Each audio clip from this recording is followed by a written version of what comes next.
స్వయంగా భగవంతుడైన ఆ శ్రీ మహావిష్ణువు ఆశ్చర్యపోయిన సంఘటన ఇది.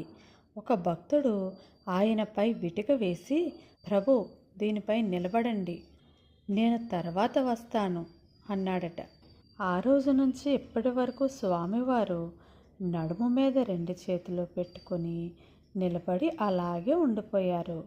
అదే పండరీపురం. ఆ భక్తుడి పేరు పొండలీక. మొదట పొండలీకుడు భక్తుడు కాదు, రాక్షస స్వభావం ఉన్న వ్యక్తి. వృద్ధ తల్లిదండ్రులను ద్వేషించి భార్య మాట విని వాళ్ళ చేత నానా చాకిరీ చేయించేవాడు. మీకు తినడం తప్ప ఇంకేమీ తెలియదు అని ఘోరంగా అవమానించేవాడు. పని వాళ్ళకన్నా చాలా హీనంగా చూసేవాడు.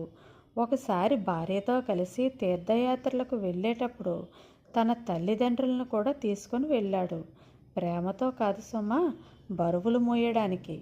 రాత్రి అడవిలో ఆగినప్పుడు పుండరీక వెచ్చని దుప్పటిలో పడుకున్నాడు. తల్లిదండ్రులు ఇద్దరికీ ఏమీ ఇవ్వలేదు. తల్లిదండ్రులు ఇద్దరూ బయట చలిలో వణికిపోతూ ఉన్నారు. అర్ధరాత్రి ఏదో శబ్దం వస్తుందని అతను లేచి చూసేసరికి 3 దివ్య స్త్రీలు అతని పాదాలు కడుగుతున్నారు.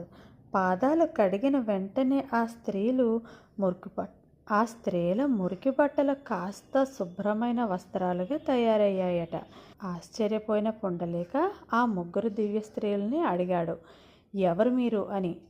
అప్పుడు ఆ దివ్య స్త్రీలు, మేము గంగా, యమున, సరస్వతీలము. ప్రజలు తమ పాపాలను కడగడానికి మాలో స్నానం చేస్తారు, అందుకే మేము మలినమైపోతాం. కానీ మీ తల్లిదండ్రుల పాదసేవతో మలినం పూర్తిగా పోయి మేము పవిత్రులం అయ్యాము అని చెప్పి అక్కడ నుంచి వాళ్ళు వెళ్ళిపోయారు. అది వినగానే పుండలీక మనసు మారిపోయింది. తీర్థయాత్రలను మాని జీవితాంతం తల్లిదండ్రుల సేవే తన ధర్మంగా చేసుకున్నాడు. అతని యొక్క భక్తి మహిమ స్వర్గం దాకా వ్యాపించింది. అతన్ని పరీక్షించడానికని విష్ణుమూర్తే స్వయంగా అతని ఇంటి ముందుకు వచ్చాడు. కానీ పుండరీక తల్లిదండ్రుల సేవలో ఉండడంతో వెనక్కి కూడా తిరగకుండా ఇటుక వేసి, ప్రభు, దీని మీద నిలబడి ఉండండి అని అన్నాడు.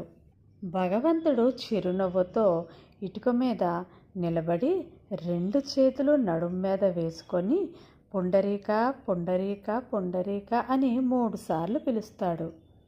కానీ పుండరీకుడు పలకడు. తల్లిదండ్రుల సేవే నాకు అత్యున్నతమైన సేవ అని చెబుతాడు. అందుకే ఆ రోజు నుంచి పుండరీకపురంలో విఠలుడు రాయి మీదే నిలబడే